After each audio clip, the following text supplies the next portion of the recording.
过年真侪人会买柑仔代表好吉兆，不过即阵这天气多变化，柑仔是不时受到天气影响，有可能会去互日晒着伤。这工研院就研发出一套预警系统，若是这天气咧起变化的时阵，就会提早7天警告，讲这柑仔有可能会晒着伤，来减少农民的损失。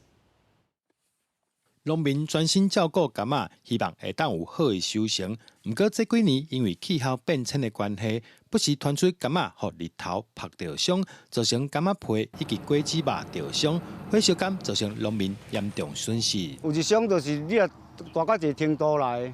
伊就规个晒伫伤了，遐就无汤啊，啊目顾就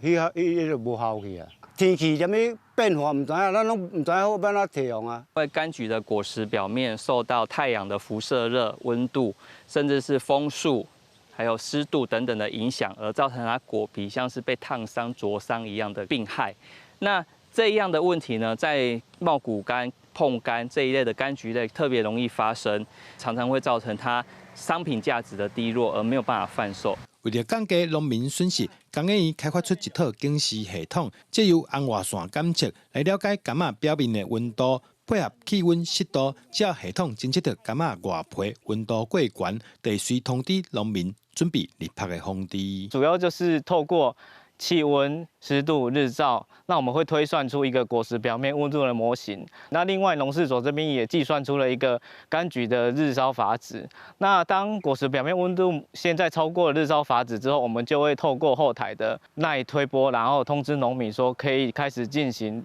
日烧的防治了。工研院表示，透过警示系统，上紧会当伫日晒发生前7天提出警示。目前系统已经伫云林以及台中的柑仔山区进行测试。透过这警示系统，未来希望会当协助农民降低灾害损失。记者杜君和新店报道。